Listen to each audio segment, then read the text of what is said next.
Hello, இன்னைக்கு ஒரு முக்கியமான டாபிக் நம்ம பார்க்க போகிறோம். கிருபையா கிரியையா?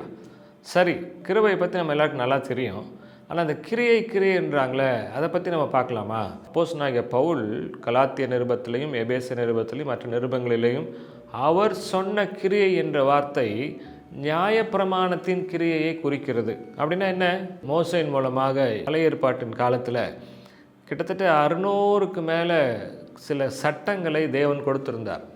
அந்த சட்டங்களில் மிக முக்கியமானது ஒன்று விருத்த சேதனம் செய்து கொள்வது. அதாவது யூதர்கள் என்று சொன்னால் யூத மதத்தினர் கண்டிப்பாக ஆண் பிள்ளைகளுக்கு விருத்த சேதனம் பண்ணணும். ஏன் இந்த வார்த்தையை பவுல் அங்கே சொல்கிறாருன்னா, பவுல் சுவிசேஷம் சொன்னார். எப்படி சுவிசேஷம் சொன்னார்? இயேசு கிறிஸ்துவை விசுவாசிங்கள், அப்பொழுது நீங்கள் ரட்சிக்கப்படுவீர்கள். பவுல் சுவிசேஷம் சொல்லிட்டு போன பிறகு பின்னாலேயே ஒரு கூட்டம் வந்துச்சு. அந்த கூட்டத்துக்கு தான் பவுல் சொல்கிறாரு, அவர்கள் கள்ள சகோதரர்கள்.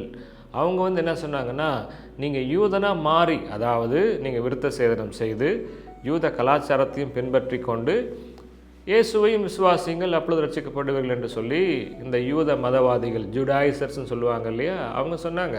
அதனால தான் பவுல் சொல்கிறாரு, நீங்கள் கிரியையினால் ரட்சிக்கப்படலை, அதாவது நியாயப்பிரமாணத்தின் கிரியையினால் ரட்சிக்கப்படலை, கிருபையினாலே ரட்சிக்கப்பட்டிருக்கிறீர்கள். நீங்களும் நானும் இந்த உலகத்தில் இருக்கிற எல்லா மனிதர்களும் ரட்சிக்கப்படுவதற்கு ஒரே ஒரு காரணம் கிருபை. அதாவது நீங்களும் நானும் இயேசுவை விசுவாசிக்கும் போது மட்டுமே ரட்சிக்கப்படுகிறோம். இது கூட நம்ம வேறு எதை சேர்த்தாலும் அந்த உபதேசம் கள்ள உபதேசமாக மாறிடும். சரிங்களா? அப்போது கிருபையினால் ரட்சிக்கப்பட்டால் நியாயப்பிரமாணத்தின் கிரியை நம்ம செய்ய வேண்டிய அவசியம் இல்லை. நியாயப்பிரமாணத்தின் கிரியையினாலே நம்ம யாருமே ரட்சிக்கப்படலை. ஆனால் நற்கிரியைகளை செய்ய வேண்டியது நம்முடைய கடமை. ஏன்னு சொல்கிறேன் கேளுங்க. அதே எபேசியர் 2ஆம் அதிகாரம் 10ஆம் வசனத்தில் பவுல் சொல்கிறாரு, நற்கிரியைகளை செய்வதற்காகவே கிறிஸ்து இயேசுவுக்குள் சிருஷ்டிக்கப்பட்டு அப்படின்னு சொல்லி சொல்கிறார். அப்போது ரட்சிக்கப்பட்டோம் என்ற வார்த்தை எதை குறிக்குதுன்னா, நம்மை கடவுள் கிறிஸ்து இயேசுவுக்குள்ளே நம்மை புது சிருஷ்டியாக சிருஷ்டிக்கிறார். எப்போது அது நடக்குதுன்னா, கிருபையினாலே நாம் விசுவாசிக்கும்போது, இயேசுவை நாம் எந்த வினாடியில் விசுவாசிக்கிறோமோ அல்லது நம்புகிறோமோ, அவரை தேவனாக ஏற்றுக்கொள்ளுகிறோமோ, அந்த வினாடியில் தேவனாகிய கர்த்தர் நம்மை கிறிஸ்து இயேசுவுக்குள் வைத்து புதிய சிருஷ்டியாக உருவாக்குகிறார், படைக்கிறார், சிருஷ்டிக்கிறார்.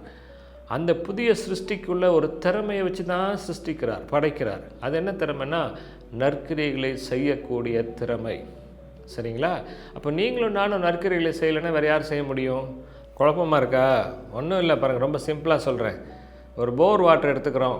அதை டைரெக்டாக நம்ம குடிக்கும்போது அதை போய் லேபில் டெஸ்ட் பண்ணி பார்த்தீங்கன்னா அதில் பல விதமான கிருமிகள் இருக்கலாம், பல விதமான பாக்டீரியாஸ் இருக்கலாம், அதோடைய சுவையே வித்தியாசமாக இருக்கலாம். பட் அதே தண்ணி இந்த ஆர்ஓ பிளான்ட்டுக்குள்ளார போயிட்டு வெளியே வரும்போது பாருங்கள், அந்த ஆர்ஓ மெஷின் அதை தண்ணியை சுத்தப்படுத்திடுது. அதுக்கப்புறம் அதை குடித்து நம்ம பயன்படுத்தக்கூடிய ஒரு நல்ல தண்ணியாக மாறிடுது.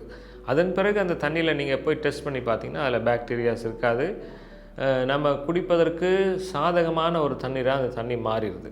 அதே போல் நீங்களும் நானும் இயேசுவை விசுவாசிப்பதற்கு முன்பாக ஆதாமுடைய சந்ததியாக நாம் வாழ்ந்து கொண்டிருந்தோம். நமக்குள்ளார பாப சுபாவங்கள் நமக்குள்ளே இருந்துச்சு. ஆனால் இயேசுவை விசுவாசித்து ஏற்றுக்கொண்டோம் என்று சொல்கிற அந்த வினாடியில் கடவுள் நம்ம என்ன பண்ணுறாருன்னா, புது சிருஷ்டியாக புதிதாக படைக்கிறார். அதை தான் எபேசியர் 2:10 நம்ம வாசிக்கிறோம். வீட்டில் இருந்தீங்கன்னா பைபிள் எடுத்து படித்து பாருங்கள். கிறிஸ்து இயேசுவுக்குள், அதாவது நற்கிரியைகளை செய்வதற்காக கிறிஸ்து இயேசுவுக்குள் சிருஷ்டிக்கப்பட்டிருக்கிறீர்கள் என்று வேதத்தில் நாம் வாசிக்கிறோம். அப்போது நாம் இயேசுவை விசுவாசிக்கும் போது ரட்சிக்கப்படுகிறோம் என்று சொன்ன வார்த்தை, நம்மை தேவன் கிறிஸ்துவுக்குள்ளாக வைத்து புதிதாக சிருஷ்டிக்கிறார்.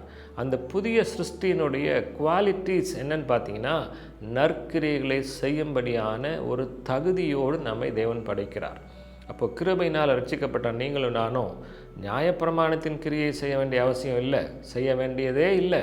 ஆனால் நற்கிரியைகளை செய்வதற்காக தேவன் நம்மை கிறிஸ்து இயேசுவுக்குள்ளே சிருஷ்டித்திருக்கிறார் என்ற உணர்வு நமக்குள்ளே வேணும்.